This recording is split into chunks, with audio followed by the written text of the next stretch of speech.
통계청에 따르면 대한민국 50대의 평균 순자산은 약 5억 원입니다. 여러분, 이 숫자를 들으셨을 때 어떤 생각이 드시나요? 아, 나도 평균은 되는구나 하고 안심이 되시나요? 아니면 서울의 집 한 채도 사기 힘든데 이게 무슨 의미가 있나 싶으신가요? 사실 순자산 5억이라는 숫자 자체는 중요하지 않습니다. 진짜 문제는 그 5억이 어디에 어떻게 묶여 있느냐입니다. 만약 당신의 자산 90%가 지금 살고 있는 아파트 한 채에 몰빵 되어 있다면 당신은 은퇴 후 현금 흐름 부족으로 심각한 위기를 맞을 수도 있습니다. 이 영상을 끝까지 보시면 여러분은 왜 순자산 5억이 함정이 될 수 있는지 그 위험한 이유 두 가지를 명확히 알게 되고 여러분의 자산을 평생 마르지 않는 현금 흐름으로 바꾸는 세 가지 구체적인 실행 계획을 확실히 얻게 되실 겁니다. 첫 번째 현실은 바로 자산 착시 현상입니다. 통계청 가계금융복지조사를 보면 대한민국 중장년층 자산에서 부동산이 차지하는 비중은 무려 80%에 육박합니다.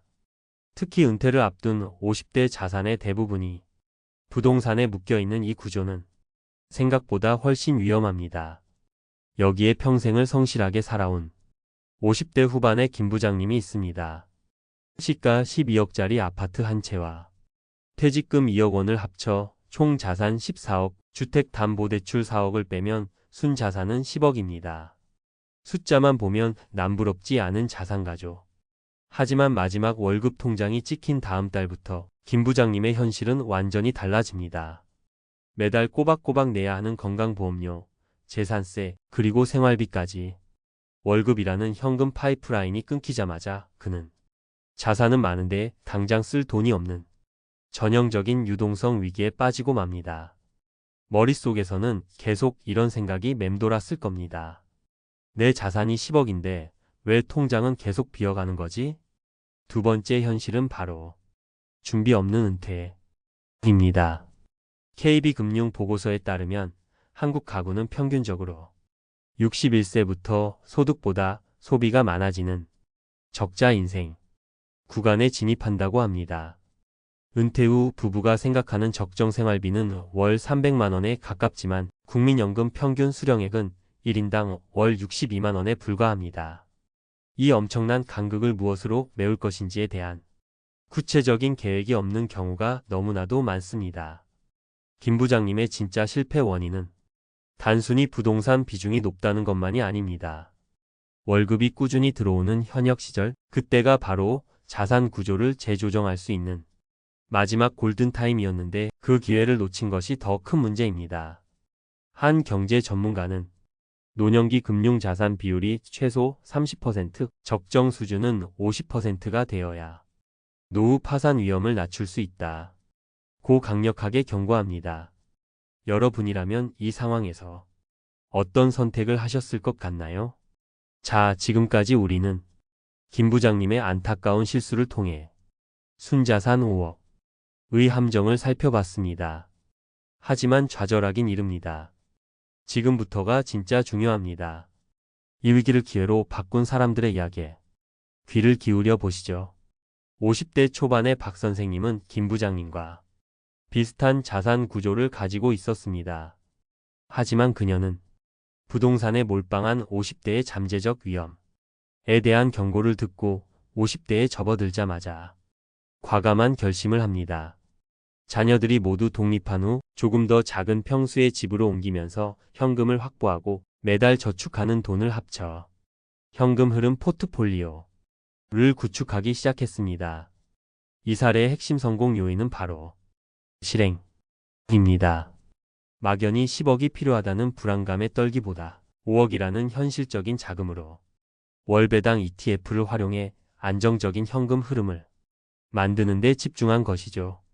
이는 시장의 타이밍을 예측하려 하지 않고 꾸준히 시스템을 만들어가는 투자의 기본 원칙과 정확히 일치합니다.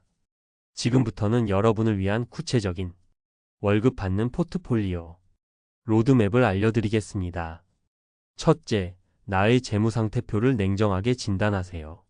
지금 바로 종이 한 장을 꺼내 왼쪽엔 모든 자산, 즉 부동산, 예금, 주식 등을 적고 오른쪽엔 주택담보대출, 신용대출 같은 모든 빚을 적어보세요.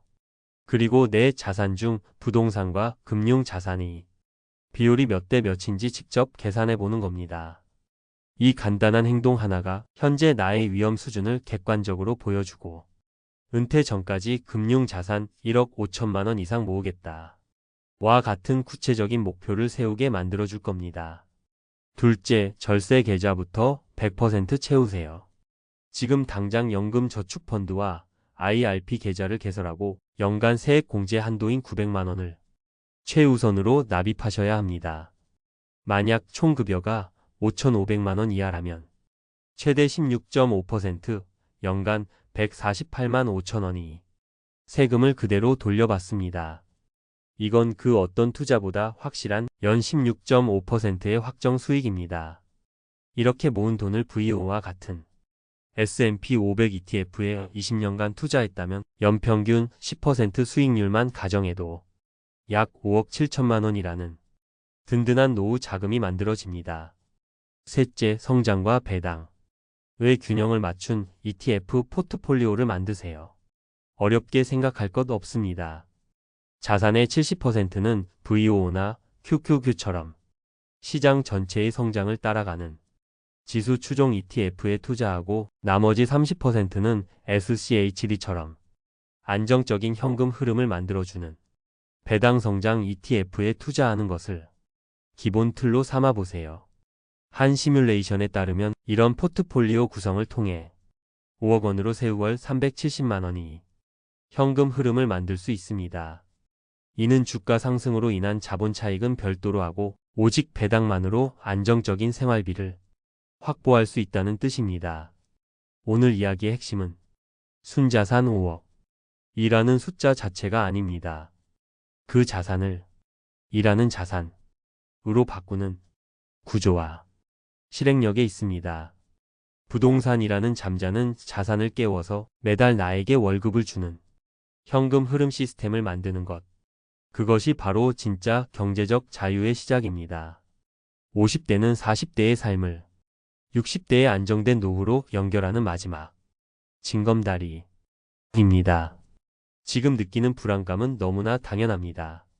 하지만 그 불안감을 행동으로 바꾼다면 그 벽은 여러분의 노후를 지켜줄 든든한 계단이 될 것입니다. 지금 당장 스마트폰을 열어 증권사 앱을 통해 연금저축펀드 계좌부터 만들어 보세요. 단돈 10만 원이라도 좋습니다. S&P 500 ETF 한 주를 사는 그 작은 실천이 여러분의 미래를 바꿉니다. 여러분이 꿈꾸는 은퇴 후 월 현금 흐름 목표는 얼마인가요? 여러분의 목표와 다짐을 댓글로 공유해 주십시오. 공개적으로 선언할 때 그 목표는 현실이 될 확률이 높아집니다. 구독과 좋아요는 더 좋은 콘텐츠를 만드는 데 큰 힘이 됩니다. 당신의 돈이 잠자는 동안에도 일하기를 바라며 부자의 서재였습니다.